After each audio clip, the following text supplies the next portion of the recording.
Are you absolutely sure that time-tested nod your grandfather taught you to use isn't the single biggest reason you're going home empty-handed? Today, we are tearing down a sacred cow of fishing.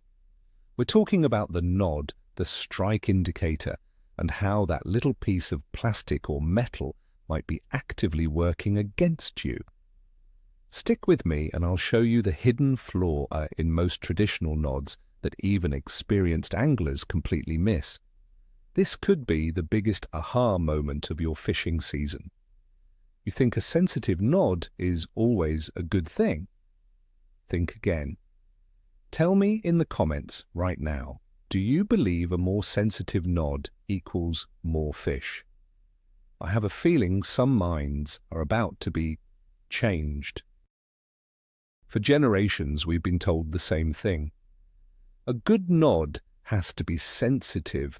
It has to show the tiniest, most delicate bite. We see our fathers and our grandfathers using these homemade nods from boar bristles, clock springs, or lavsan film. It has become what we know. It is tradition. We trust it because, well, it has always been done this way. But what if that tradition is based on a fundamental misunderstanding of what the fish is actually doing down there, under the ice? What if we've been focusing on the wrong thing all along? Today we challenge that old way of thinking. First, let's tackle the biggest myth of all, the cult of ultrasensitivity. We've been conditioned to think that the best nod is the one that twitches if a minnow swims by 3 feet away. We want to see every little bump, every slight touch. But this is a trap. Focusing only on visual sensitivity makes us ignore the most important factor in a bite, which is what the fish actually feels. The truth is, many of those tiny signals you are seeing are not even bites. They are just your lure bumping into things or tiny fish messing with it. The real bites, the ones from the fish you want to catch, are often missed for a completely different reason. To understand why, you need to visualize what happens during a real bite. Imagine a perch or a crappie approaching your jig. They don't usually nibble on it gently like a person eating a cracker. Most of the time, they inhale it. It is a sudden, fast action where the fish flares its gills and sucks in a volume of water that includes your lure. This is not a delicate tap. It is a swift, decisive move. The entire event, from inhalation to the fish realizing something is wrong, can happen in less than a second. Your equipment needs to be prepared for that specific action, not for a gentle nibble. Now let's introduce the main villain of our story, resistance. When a fish inhales your lure, it expects to feel the weight of a small insect or minnow. It does not expect to feel the weight of your entire rod and your hand. Any unnatural tension, any unexpected pullback, is an immediate red flag.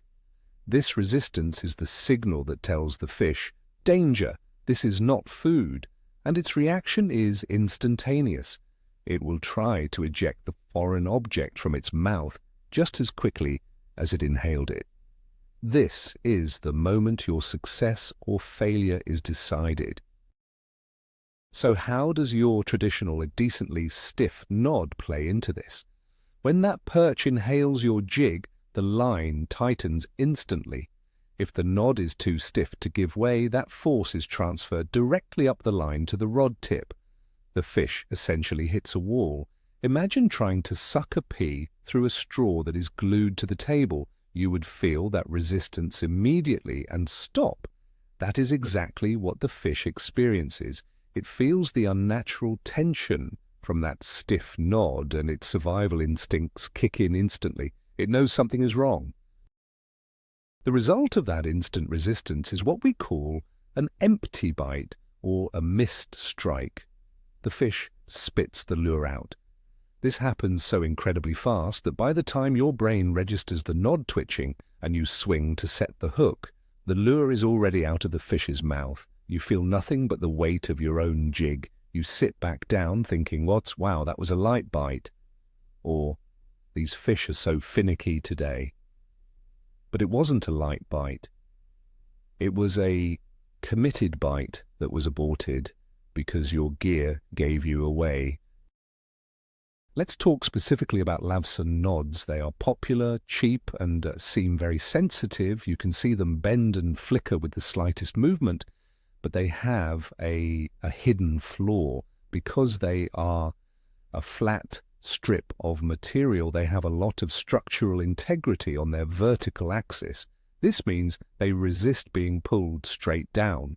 While they might wobble from side to side easily, they create a surprising amount of upward resistance when a fish inhales the lure from below. It's like a flat ruler, easy to bend one way, but very stiff the other way.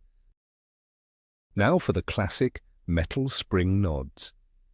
The old clock spring your grandfather swore by. These are even worse offenders when it comes to resistance.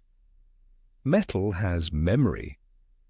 It wants to return to its original shape very quickly and with a certain amount of force. When a fish pulls down on the lure, the spring resists. If the fish lets go for even a millisecond, the snappy return action of the spring can literally pull the jig right out of the fish's mouth. It is actively working against a solid hookup. You might be thinking, but I catch fish on these nods, what about the lift bite? And you're right. Traditional stiff nods are actually pretty good at detecting a lift bite. And this is when a fish, like a bream, comes up from below, takes the lure, and keeps swimming upwards. This unloads the nod, causing it to rise. In this one specific scenario, the stiff nod works well. But the aggressive inhalation bite from predators like perch is far more common, and that is the bite that these old-school indicators are causing you to miss over and over again. Think about your lure's action in the water too. When you are trying to impart a subtle, enticing play to a very lightweight tungsten jig, a stiff nod dampens that action. It restricts the free movement of the lure. The nod is supposed to be a continuation of the line, but a stiff one acts more like an anchor point. It's like trying to make a puppet dance with thick, stiff ropes instead of thin strings. You lose all the finesse and the lure just doesn't look as natural to the fish. So if the old way is wrong, what is the right way? The solution is to completely change how we think about the nod's job.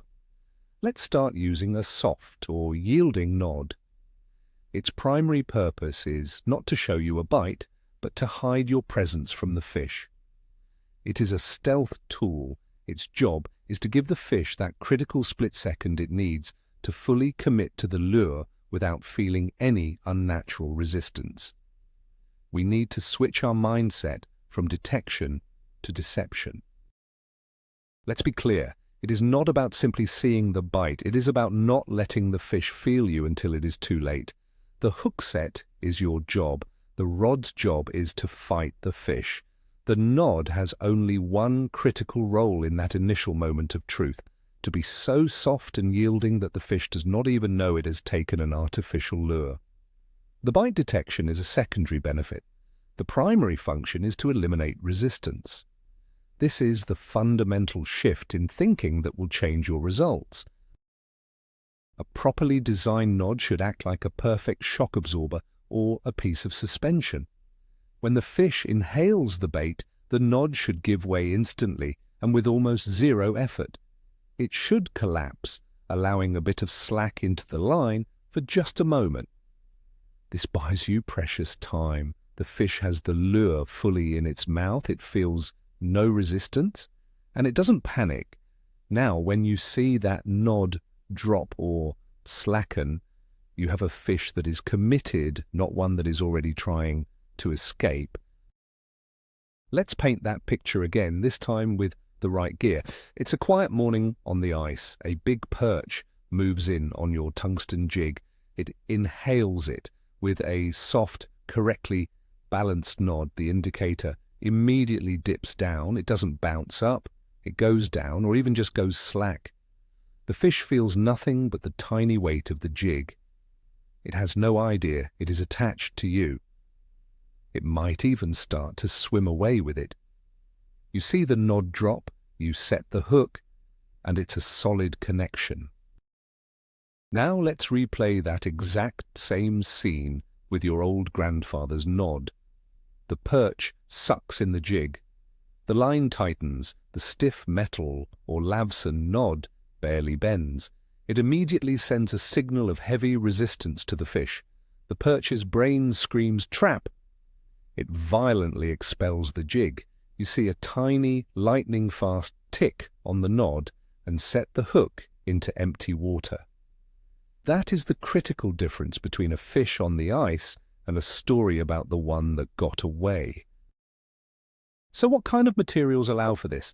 This is where modern fishing technology comes in. Forget clock springs. We now have materials like high-quality silicone and, even better, nitinol. Nitinol is a shape memory alloy that is incredibly flexible, lightweight, and does not get deformed in the cold.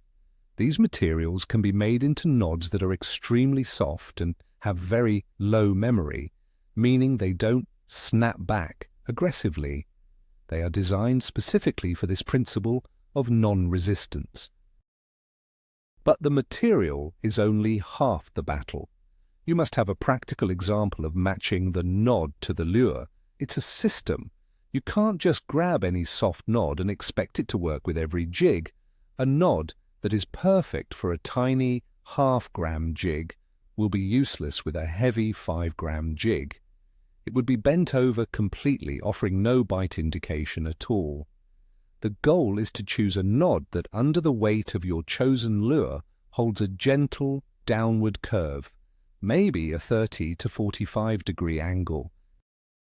Here is a simple test you can do right now, at home. Rig up your ice fishing rod with your favorite jig. Hold the rod horizontally.